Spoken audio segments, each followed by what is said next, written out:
بسم اللہ الرحمن الرحیم الحمد للہ والصلاة والسلام علی رسول اللہ وبعد۔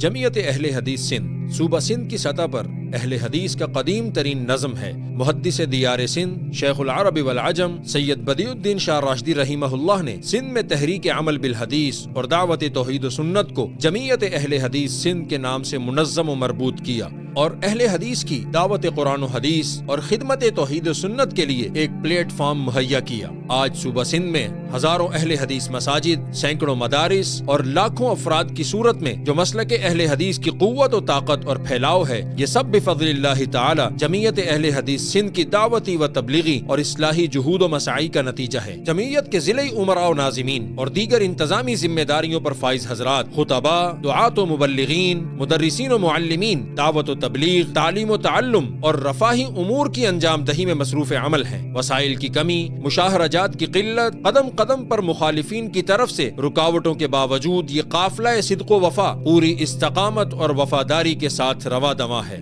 جمعیت اہل حدیث سندھ اور اس کی خدمات کا مختصر تعارف۔ مؤسس و بانی شیخ العرب والعجم سید بدیع الدین شاہ راشدی رحمہ اللہ، امیر شیخ الحدیث والتفسیر علامہ عبداللہ ناصر رحمانی حفظہ اللہ، ناظم اعلیٰ شیخ ڈاکٹر عبدالحفیظ سمو حفظہ اللہ۔ اہداف و مقاصد: قرآن و حدیث کی بالادستی کے لیے کوشش کرنا، دعوت و تبلیغ کے میدان میں مؤثر کردار ادا کرنا، مساجد و مدارس کا قیام کرنا، اسلامی اخوت کو فروغ دینا، ملک میں اسلامی معاشرے کے قیام کے لیے جد و جہد کرنا۔ منہج: دعوت دین توحید و سنت کی بنیاد پر دینا، قرآن و حدیث کے ساتھ مضبوط تعلق فہم سلف صالحین کی روشنی میں قائم کرنا، دعوت و تبلیغ اور جمیع دینی معاملات میں شرعی خطوط اور منہج سلف کی مکمل پیروی کرنا۔ خدمات: الحمدللہ سن 2024 تک 1310 مساجد تعمیر کی جا چکی ہیں اور مزید 9 مساجد زیر تعمیر ہیں۔ جمعیت کے تحت علوم اسلامیہ کے 21 مدارس قائم ہیں اور شعبہ تحفیظ القرآن کے 131 مدارس قائم ہیں۔ شعبہ خدمت خلق کے تحت اسلامی لٹریچر کی طباعت، کنویں، سولر واٹر پمپ اور ہینڈ پمپ کی تنصیب کی گئی ہے۔ سندھ کے ہر بڑے شہر میں سالانہ کانفرنسز کا انعقاد کیا گیا۔ اردو سندھی زبان میں الگ الگ ماہانہ مجلہ دعوت اہل حدیث کا اجرا شامل ہیں۔ سال 2024 میں سندھ بھر میں 9 نئی مساجد کی تعمیر کی گئی، جس پر مبلغ 2,78,48,150 روپے لاگت آئی۔ نئے سال جنوری 2025 تک 9 مساجد زیر تعمیر ہیں۔ مزید 49 مساجد کی تعمیر کے لیے سندھ کے مختلف علاقوں سے درخواستیں موصول ہو چکی ہیں۔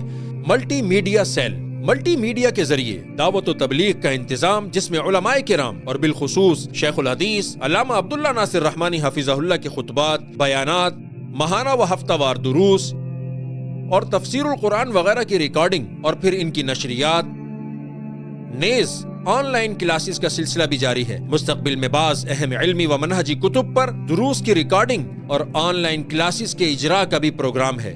ملٹی میڈیا کے اس عظیم دعوتی پروگرام کے سالانہ اخراجات کا تخمینہ 30 لاکھ روپے ہے۔ جمعیت کے تحت قائم چند معروف مرکزی ادارے: المہد السلفی للتعلیم والتربیہ کراچی، مدرسہ تعلیم القرآن والحدیث حیدرآباد، جامعہ شمس العلوم بدین، جامعہ عمر فاروق گاہ خرچ تھرپارکر، جامعہ بدیع العلوم نیو سعید آباد، معہد بدیع الدین الاسلامی کراچی، جامعہ بدیع العلوم مٹھی تھرپارکر۔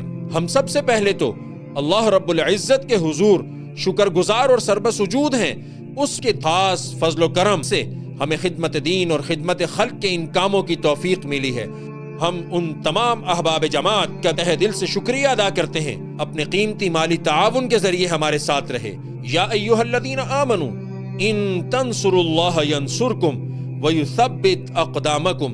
اے ایمان والو، اگر تم اللہ یعنی اس کے دین کی مدد کرو گے تو اللہ تعالی تمہاری مدد کرے گا اور تمہیں ثابت قدمی عطا فرمائے گا۔ فرمان نبوی صلی اللہ علیہ وسلم ہے، واللہ فی عون العبد ما کان العبد فی عون اخیہ، صحیح مسلم۔ اللہ تعالی اس وقت تک بندے کی مدد کرتا رہتا ہے جب تک بندہ اپنے بھائی کی مدد میں لگا رہتا ہے۔ اللہ تعالی تمام احباب کو جزائے خیر عطا فرمائے۔ آپ تمام احباب سے دعاؤں کی التماس ہے۔ جزاکم اللہ خیرا وبارک اللہ فیکم، والسلام علیکم ورحمۃ اللہ وبرکاتہ۔